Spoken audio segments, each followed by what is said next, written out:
my name is Tony Horgan, and you might know me from some things such as my Volca Expert Guide ebooks. I've also got one in print, which is here behind me, just here.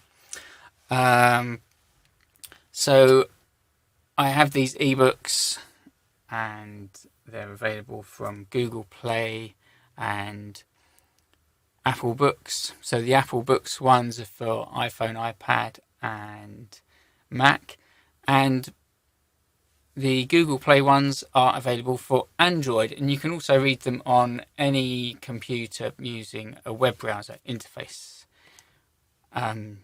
What else is there? Oh, that's my Bandcamp page.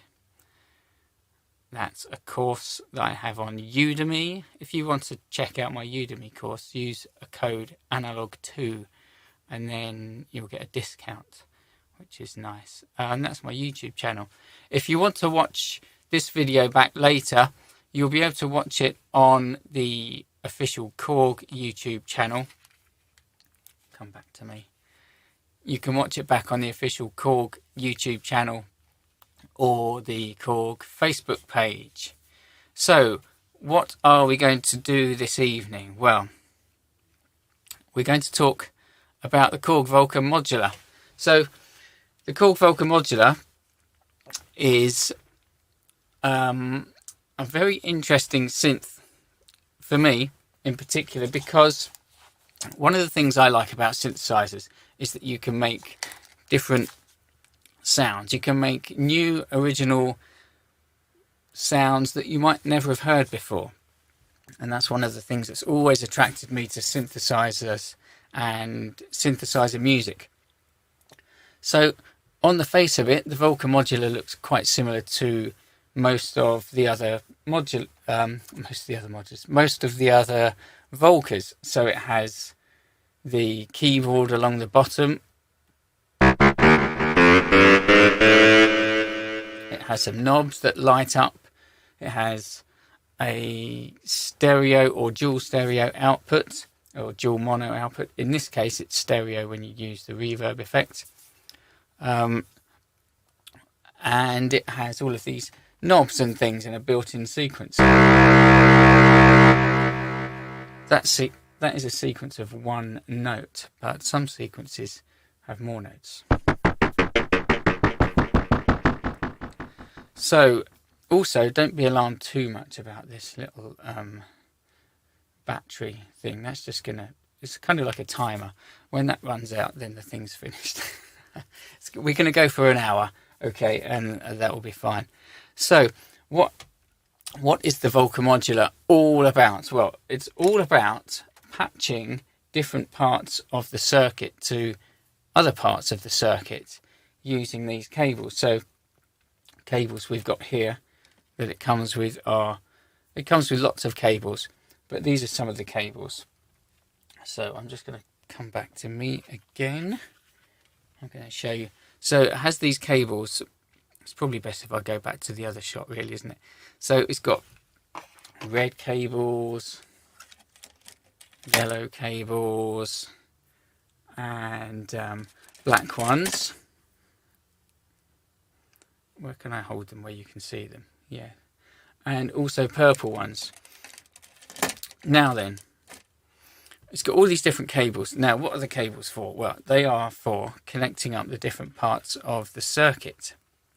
So, on the Volca Modular, we have all of these different input and output points here.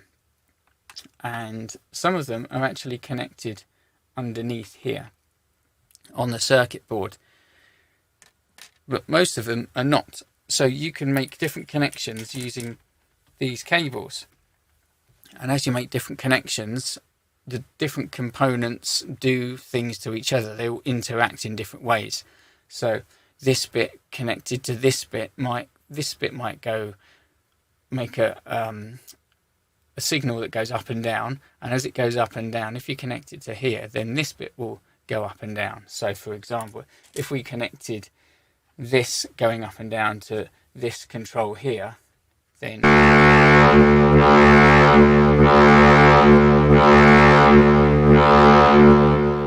you would get that kind of effect. For example, I'll just show you how that, I'm going to prove to you that that would work. So if we, because you wouldn't necessarily want to do that just with the knob, so we can get this bit here can do the work for us instead of us doing the knob. So if we do that and do that, do that and do that.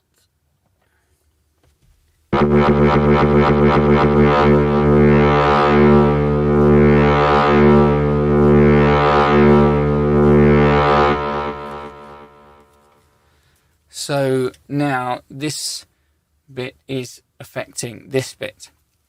That's kind of the nub of the Volca modular. That's kind of what it does in a nutshell. So what have we got? We've got all these different cables and we've got all of these different modules. Now the modules are all making different kinds of, yeah, come back to me so I can see you. I'm saying I can see you, of course I can't see you. It's I'm just going to try and zoom in a bit so I can see any comments. Oh, look at all those comments. I'm going to read those comments in a minute. So what we're going to do is I'm going to show you what the modules do. So what the modules do, okay, all of them generate a signal. So if I just set up some visuals here, I will show you the different types of signal that all the modules make. So, by the way, it's Tony Horgan, not Tony Hawk, although I am a true skateboarding legend. But, you know, that's just coincidental. We have a gate signal. A gate signal is produced by something such as the sequence's gate output. A gate signal goes on and sustains a high level and then goes off. That's used like when you hold a key, then a gate will go up. It's a bit like a gate opening, if you like, because quite often that's used to get to open something so the sound can come through. There's audio. So an audio signal is normally much higher frequency. So, and it could be any kind of shape. I've just drawn what an audio signal might look like here. So an audio signal can be, so generally that's going to be something that you hear, but that can also be patched and routed around the Volca modular and used to do different things. We have a fall and rise signal, which will start high, go down and come up again, and it can go in a different sort of shape. We can have a fixed voltage signal, which is something like when we play a note, if I make a very simple sound like this, or this, then the sequence's pitch output will generate a fixed voltage signal at that level. So it will be a high level signal up here, and it'll be a low level signal down here. Then we have a rise and fall signal, which is actually more common than the fall and rise. It's just the way these visuals have come up. So the rise and fall is the kind of signal that would be generated by this part, function 1, which is the attack and release section. So the attack and release section is kind of like the, on some synthesizers you would have an attack, sustain, decay and release. So it goes up and then it goes down, and that's the volume of the notes, but you can use that to control different bits of the synthesizer too. And that's the kind of joy of this. None of these things are really locked into one particular use. Then we have the source and the modulator waves, which are triangle waves. The source wave is the main wave that you hear, and the modulator wave is used generally to make a frequency modulation effect. And you can also use the modulator wave as a second audio wave. And then we have a trigger, and the trigger is like a gate, but it only steps up very briefly, so it's really just like a click. If you were to listen to a trigger signal, it would just be a very brief click, and that's used to trigger certain events to happen. So for example, a trigger signal connected to the trigger input of function 2 will start function 2 making a rise and fall signal. The way we've got it here is that function 2 has an end trigger output, so this end trigger is triggering the trigger input, so this creates a kind of constant wave. So those are the signals that we've got, and what we can do is we can move those, we can direct them all around the Volca modular to get it to do different things. So I've just dropped my little remote control thing, so I'm going to push a button instead and come back to me. Yes, so we can use those, so we use the cables to direct all of those different signals into different ways to do different things. They don't always work. Like, connecting one thing to another thing is not always going to have an audible effect, but there are lots of different ways that you can connect to them. And what I find is the more you use it, the more of those kind of eureka moments you get, where you maybe you have a bit of downtime in your brain and you suddenly think, oh yeah, if I connect that, I wonder what would happen if I connected that to that and then that to that. Would this happen? And then would that make that go like that? And then that would sound like that. Maybe that's just me, but if you spend enough time with it, then you can kind of come up with crazy patches like that. So what we're going to do is we're going to go through the modules first, or shall I show you a patch? I'm going to run through the modules, and as I go through the modules, I'm going to show you some patches. So I did promise that I would read some of those comments. So I'm just going to quickly have a look and say hello Mike M, hello Thomas, hello Stray F, hello Korg, hello Juan, hello to Robbie. Where is the PA5X? I don't know. I don't have a PA5X. Maybe you do. So, someone really wants a PA5X. Hello from Mongolia. Well, isn't the internet wonderful sometimes? Right, so I'm going to show you all of the different modules, because this one is a kind of like a quick start guide to the Volca modular. So we're going to have a quick tour around, and I'm going to show you what things do, but I'm not going to show you it in a very sort of scientific way. I'm going to show it to you in a more practical way. So I am going to, where's that thing? There it is. I found it. This is the kind of thing that an assistant would do. They would find a thing like this for you. So here we are. So this is my little kind of map.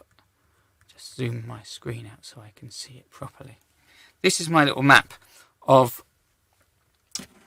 all the modules. So if we flick back to the real thing, you will see that we have all of these modules here. They're kind of in clusters. So there's this one, there's this one, there's this one, and so it goes on. So what I'm going to do now is run through these very quickly with you. So the source module, I would say the source module is mostly concerned with generating the main sound source. So what we have is we have three knobs. One of them is ratio, one of them is fold, and one of them is mod.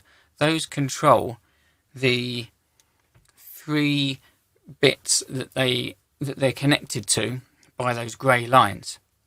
So the ratio knob will control the frequency modulation ratio. The mod knob will control the amount of frequency modulation that is generated by the modulation wave, and the fold amount will generate it will fold the triangle wave back onto itself. So let me just flick back to another visual that I can find for you. So this one here, this is what the fold does. Generally, the wave that you hear, that when nothing's happened to it, then the source wave is just a triangle wave. So it will sound like this. Just take that out. It will sound like this.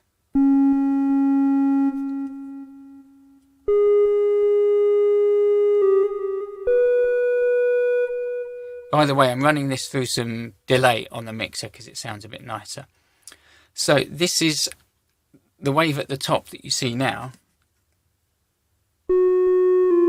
is what you're hearing now. As we increase the fold amount using the knob or something connected to the fold input, then the waveform starts to get folded back on itself at the peaks, like this.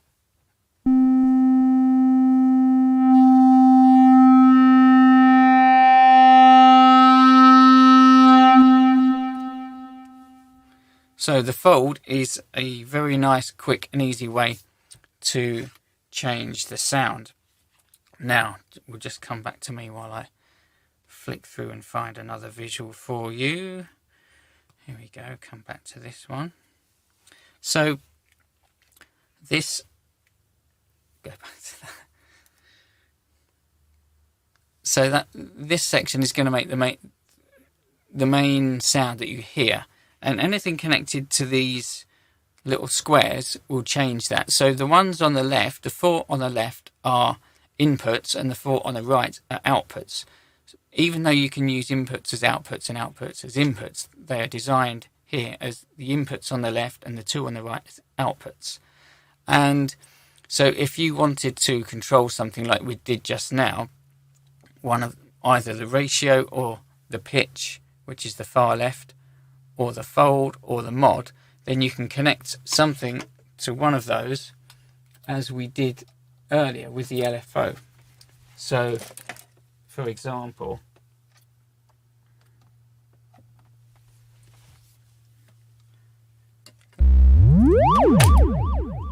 so here we have the, come back to this shot here.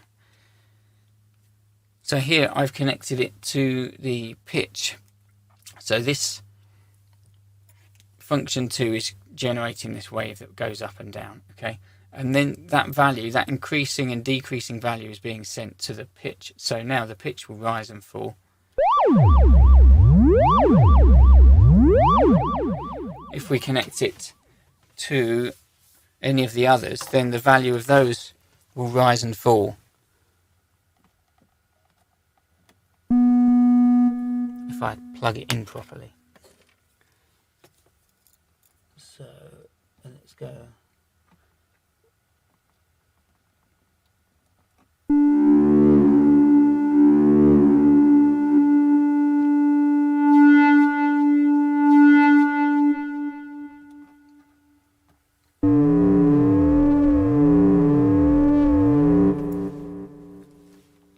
So those are inputs. Then we have outputs. Outputs can be used to control inputs, for example. And in this case, these outputs are audio frequency waves.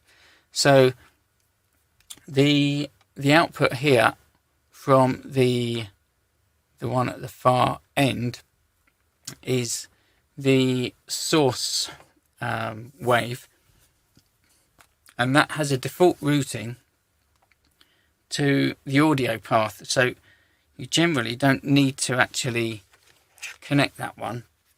That's why we can hear it without having that connected anywhere. So the red lines you see here are the default routings.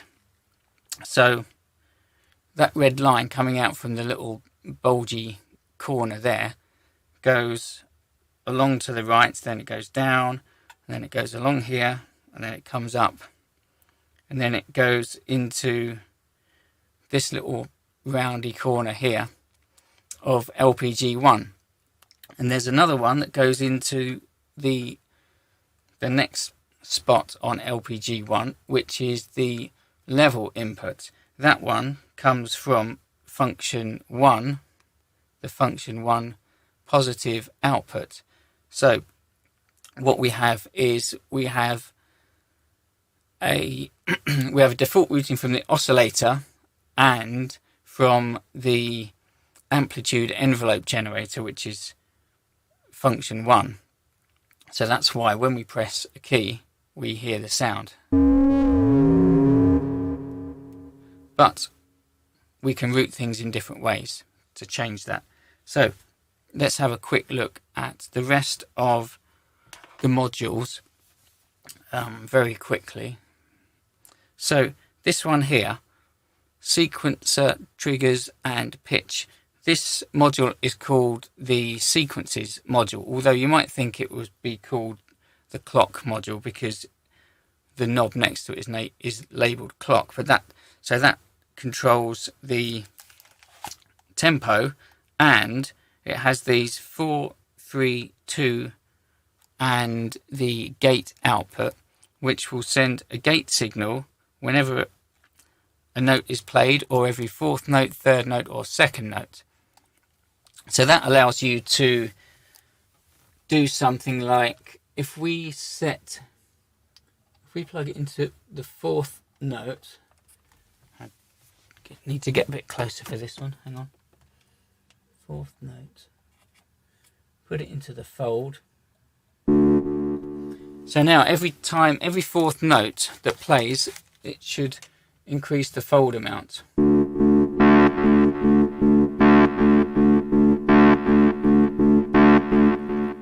So let me show you that, because I've just connected that. So now we have that connection there from the 1/4 to the from the kind of, it's kind of like quarter. It's like every fourth note gate output going to the fold input. So every fourth note that is played, this will generate a gate signal, and that gate signal is a high level signal. So that will cause the fold amount to go up on every fourth note. That will also work on the sequencer.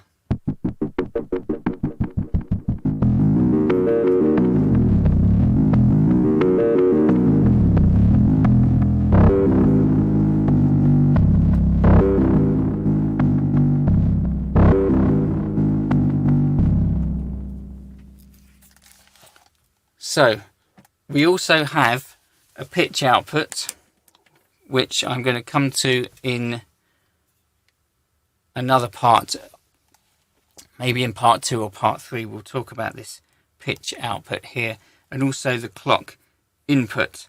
The clock input can be used to vary the tempo very slightly, but not by very much.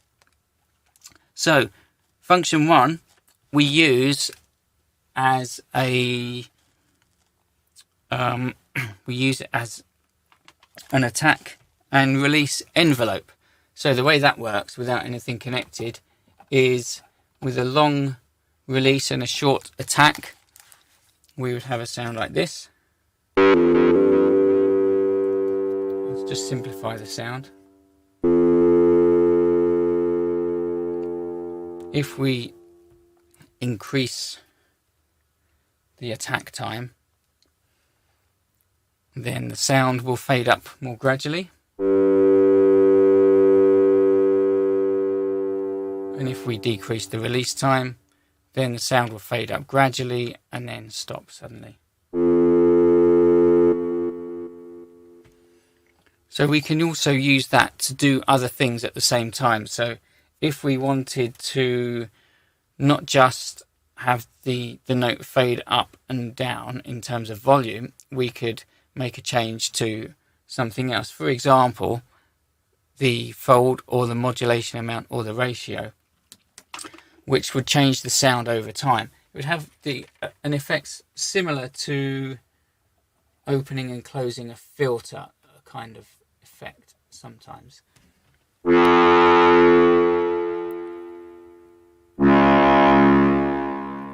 And you'll see there that the fold amount glows and then fades away at the same time as the volume.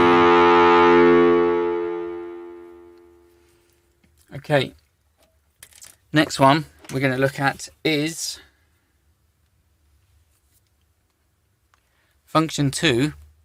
Function 2 I've labelled LFO because that's the easiest thing, the simplest use and the most common use for function 2 is as an LFO, a low frequency oscillator. So on its own, function 2 will do nothing when it's not connected. So it needs a trigger to make it do something. But even when it has a trigger signal connected to the trigger input, it would still only generate one rise and fall wave. For example, if we set it to trigger on every note, let's come back to this. If we set it to trigger on every note, like this, at the moment it will still have no effect on the sound because the output is not connected to anything. But if we connect the positive or the inverted output to one of these inputs here, then just turn my camera back on, then that should have a brief effect. Let's see. Or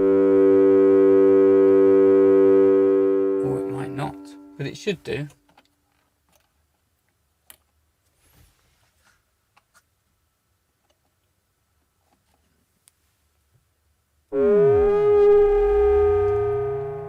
Yeah, so now we can see that function 2 is causing a change to the ratio amount. However, it's only doing it once, and if I take the function 2 wave, the function 2 time down so that it completes a rise and fall more quickly, we will see that it only does it once. Take it right down. So there, you can see it's just doing it once. One glow there. So if we want that to continue happening, 1, 1, 1, 1, 1, 1, 1, 1, for as long as we're holding a note, then what we need to do is to not trigger it from here, from every time we play a note. We want to trigger it from the output and connect the input to the output like this.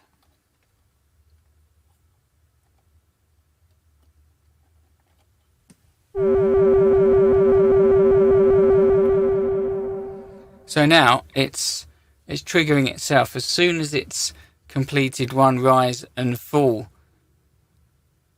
then it does it again, because as it completes that rise and fall, the end trigger signal is sent back to the trigger input, which starts the process again. And we have two controls here. We have the shape and the time. So the shape is the top knob.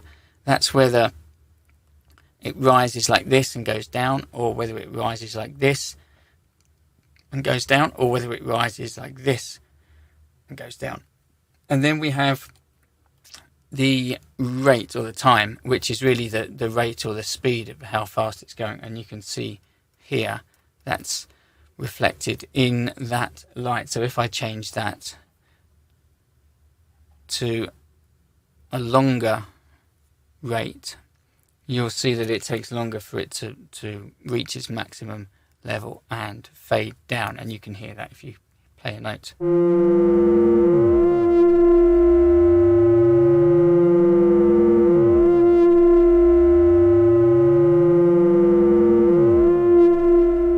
So there's an LFO. So that LFO, this isn't making any sound itself, it's just making a change to anything you connect it to. So that would sound different if I plugged it there. And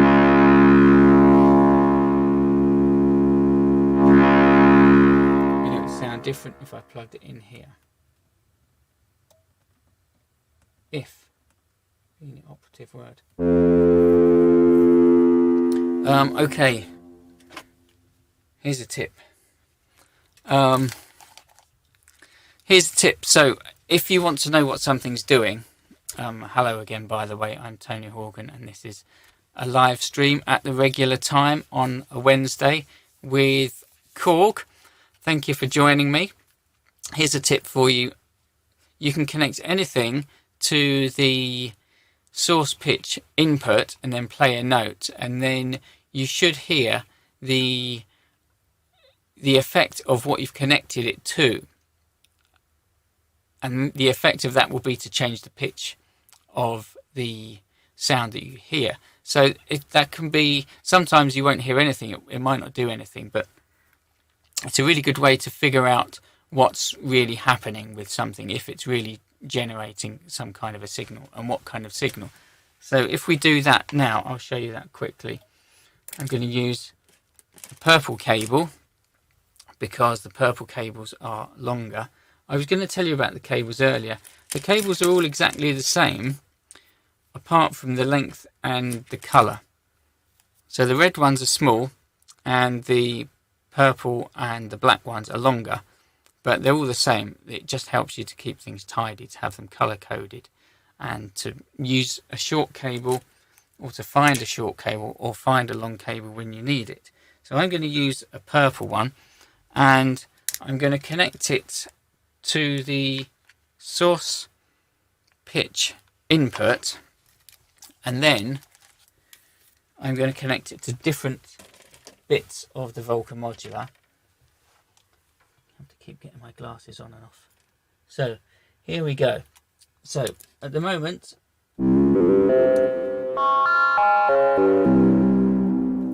we have that, so I'm playing notes on the keyboard, but when I connect this to something else, it will change the pitch according to the signal that it's receiving.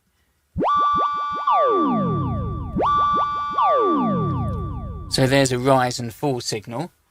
If we connect it to the inverted output, the negative output, it should go the other way.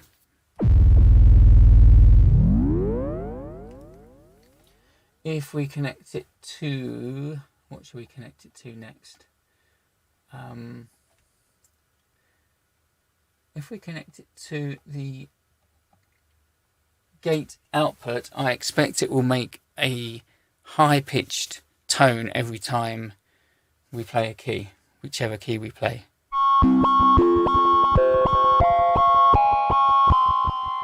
Yes, so there, it's playing, it's setting a gate signal is being sent there, which is a high level signal for as long as we hold a key. So when we hold a key, a very high signal is being sent to the pitch input. So the pitch becomes very high, and then as we release the key and it goes through the release phase, that gate signal returns to a lower level, and the pitch resumes from the note that we were playing.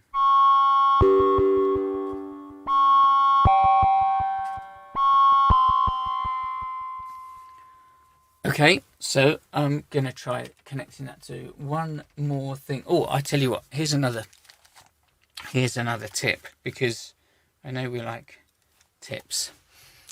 While we're on tips, before we get too much into the detail and all of that, try connecting audio outputs to the pitch input or to any of the other inputs on the source module. So an audio signal is going to be very rapid, fluctuating kind of signal. If you're, and that's going to have a rapid or maybe even a chaotic effect on whatever you connect it to. The reason that it's rapid is because the frequency of the audio signal is very high, so it's not just going up and down like this once or twice a second. It's flapping up and down many times a second. So that's going to make a very rapid change. Also, if you patch an audio signal back into itself, then that sets up this kind of really interesting chaos kind of thing, because the waveform is then changing its own pitch, which is then changing its own pitch. So for example, if we connect, when I say audio inputs, sorry, audio outputs, I'm referring to the space out audio output, or maybe the dual LPG output, like LPG1 or LPG2, which is not in use at the moment. So I'm going to connect it to the space out audio output and see if we get a kind of chaotic effect there. Let's see how that sounds.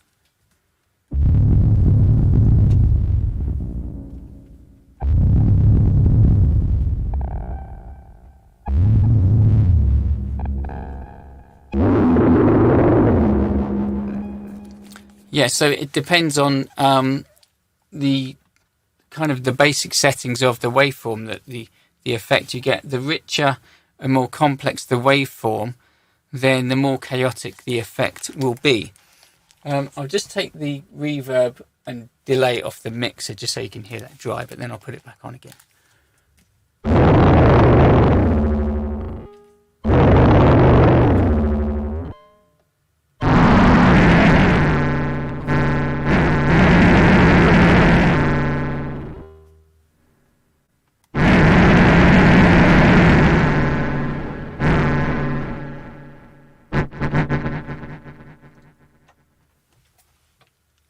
So that's a very basic example, but you can use that and build that up into other patches.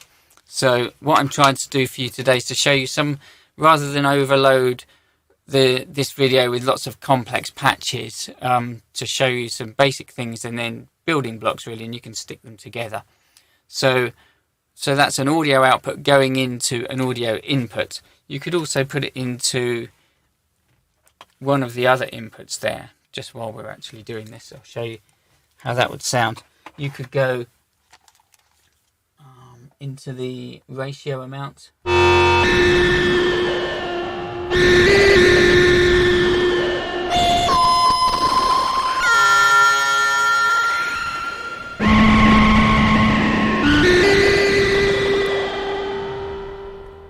Or into the fold amount.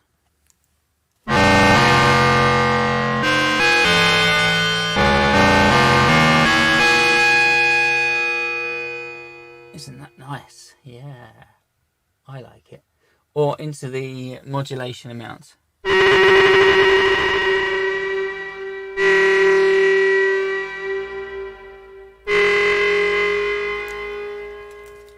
So you can do lots of nice weird stuff with that. So don't be afraid to mix up audio signals and the other signals, which are called control voltage signals. So I'm going to come back to this visual. I'm also going to check the time in a minute. So very briefly, and then we're going to do some other stuff. I'm going to run you around here. We've got the waggle.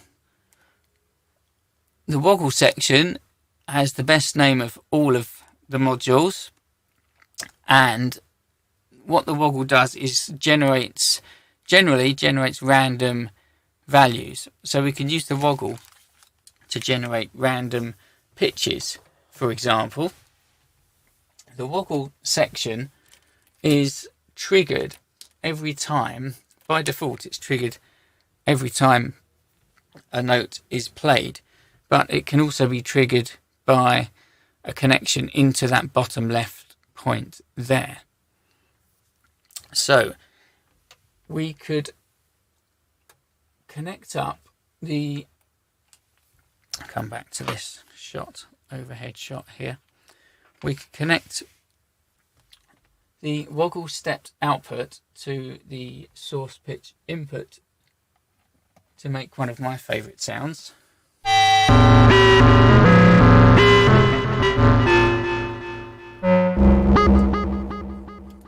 I think there's probably too much delay even for me. I love delay, but that's probably even too much for me.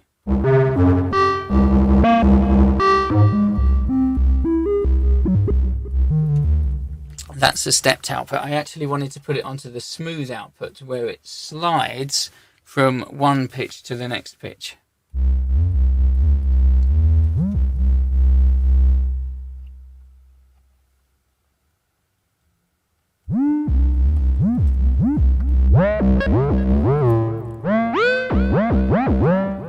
So you can make a kind of, that's like my talking droid patch.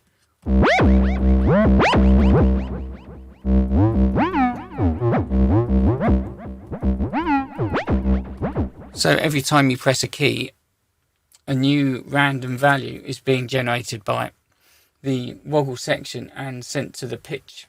So regardless of which keys you press, a new pitch is going to be generated. And and because we're using the waggle smooth output, it will slide from the previous waggle setting to the new setting over a time that we can't control, but it's fairly quick.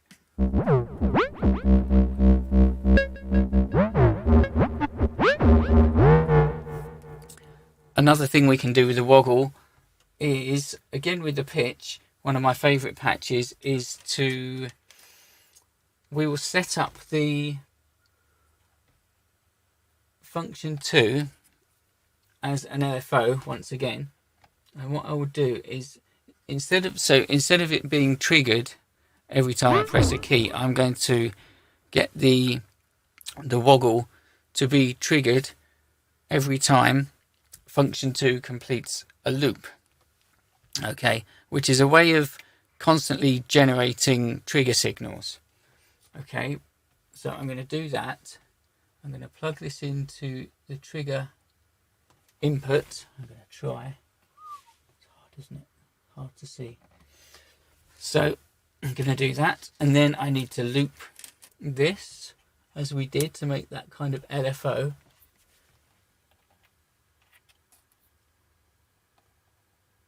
LFO is now active, and I'm going to make it a very fast LFO, which you should be able to see now by the fast flashing lights here on the waggle. So the LFO, this function 2, is now triggering the waggle to generate random values very quickly now. But nothing's happening in terms of what we can hear because we're not playing a note. If I hold a note, we should hear the sound changing very rapidly.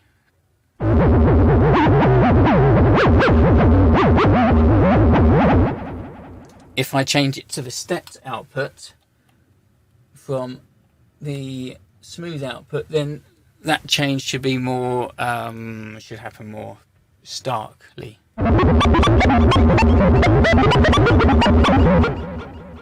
So we can make that kind of old school computer generating, I don't know, kind of like computer processing kind of sound that they would have on old sci-fi things.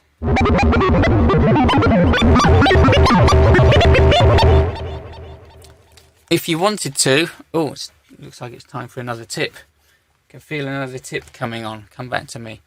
So at the moment, let me see, what have we got? At the moment, that's just happening when I'm pressing a key. But if I wanted to make that sound happen constantly, then what I can do is to give a constant high level volume signal to the carrier waveform. So if I connect something that's always going to generate a high level signal, connect that to LPG1 level input, that's kind of like a volume level for whatever is going through LPG1. And at the moment, we have the default routing of the carrier wave going through LPG1. So when I'm not playing a note, LPG1, with function 1, when I'm not playing a note, function 1 is kind of dormant. It's not really doing anything. When I hold a note, it rises up, and when I release a note, it falls down. So you would think, well, there's not much we can do with that, but we can, because function 1 has an inverted output, a negative output. So if I come back to this visual here, we look at function 1, the function 1 inverted output, which is where that minus sign is there at the bottom of function 1. That will output the opposite of this kind of rise and fall signal when nothing is being played. So at the moment, if we connected that when I'm not playing anything, that would actually be generating a high level signal. And if we connect that to the LPG1 level input, that will give us a constant high volume level for the source wave. So the effect of that will be that we can create a sound that plays when we don't press a key. So that's the theory. Let's see if it works. So let me do that. So at the moment, it's doing that, but only when I press a key. So we don't really need to press a key. We don't really want to. The keyboard is kind of redundant in this patch because it's not really controlling. It's not controlling the pitch at all. So if I connect the LPG level input to this, we should hear a sound. So there we go. Now we have that sound. I'll try not to talk over it. So now we have a sound that's generating itself, really. And that's a really good tip that we can use to make lots of other sounds. I'm just going to check the time. 10 minutes left. Oh no. Okay. Let me just see if there's any questions here. Is it possible to make the waggle randomly play the preset scales? Not quite sure, Zodtech, what you mean by the question there, but I'll have a think about it and try and get you an answer. The space out sounds awesome. It does, yes. So if we put that in, you can hear the space out now.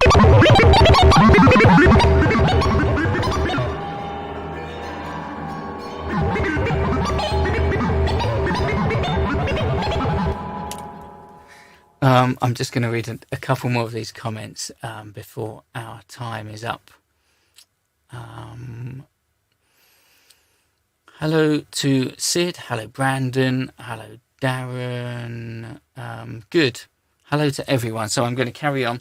So we've got that idea of plugging the function 1 inverted output to the LPG1 level input will give you a sound that will play all by itself. So I'm just going to go with that for a minute, and then I'm going to give you a really, really quick tour of some of the other modules, and then we'll need to wrap up soon. So I'll tell you what I'm going to do. I'm going to show you, I'm going to come back to here. This is what I'm going to do. I'm going to give you a very quick tour of the other modules, and then we'll go back and we'll just build up some crazy sounds and see what we can do. So the split section. Split is something that we can come to on the next episode. We've got 2 more episodes coming up, one on the 4th of November and one on the 18th of November. We can come back to this in more detail. The split will take a signal into the top left and it will duplicate it into the 2 outputs to the right of it. And it will do the same on the row below it. So if you want to use the same signal and send it into two different places, you can do that, and you can do that for two different signals. You could also it works the other way around as well. Kind of works as a mixer. So if you were to connect two signals to the two top right parts of the split module, then they will be combined and output at the top left. So you can get a more complex signal that way.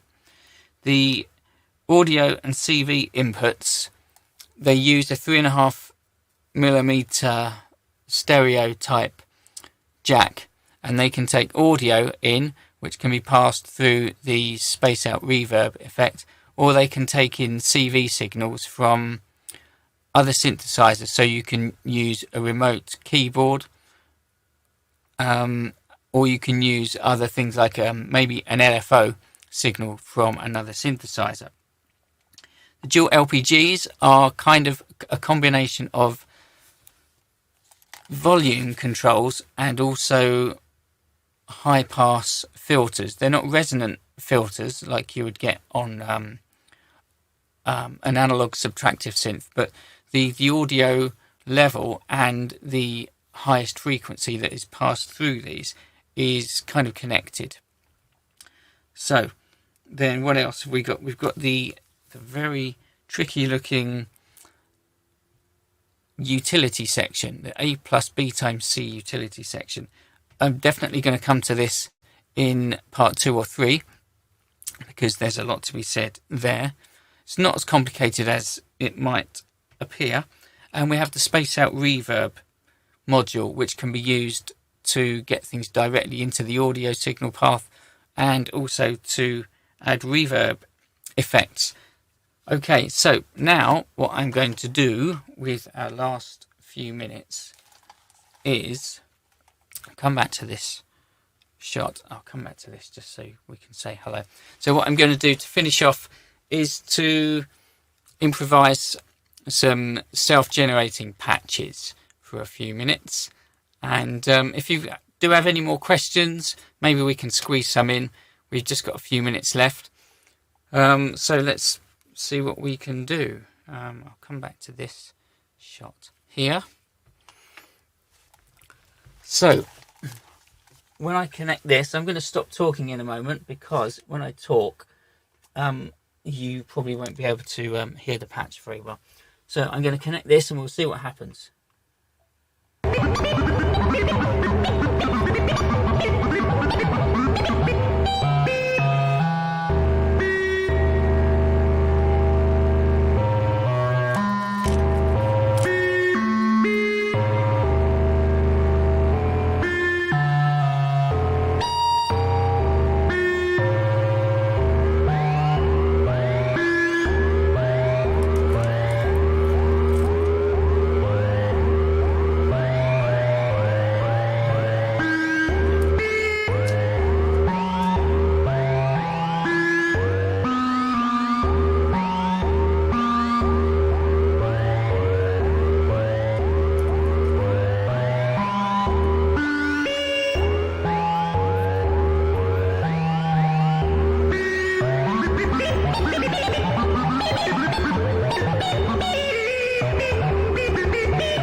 Well, I need a drink of water after that. Hang on. Come back to me. Well, thank you very much for joining me. This has been lots of fun. I think I went through everything that was on my list. I'm just checking my list. Yeah, there were a few things I missed off, but we can talk about those next time. So thank you for having me. It's been very nice. We will be back on the 4th of November. And I'm just going to look at these questions I got here. Late. Trust this will be posted, says Peter. Yes, if you want to watch this back again, you can watch this back on the Korg YouTube channel or the Korg Facebook group. As for me, if you want to watch me back in any other way, you can check out my channel. My name is Tony Horgan. You will find me on YouTube, and you'll see me on Facebook and Twitter, and you can find my books, my ebooks and my print books. This print book, by the way, is available from lulu.com. It's not cheap, I know, but self-publishing is not cheap. But the ebooks are fairly cheapish or affordable. Anyway, so thanks for having me. I will see you again very soon. And yeah, I think we're out. So maybe I'll just play out. We'll end with a song. Not a song. I'm not going to sing, but we'll just play out with some more random noises, and then the curtain can come down. So thank you, and see you soon.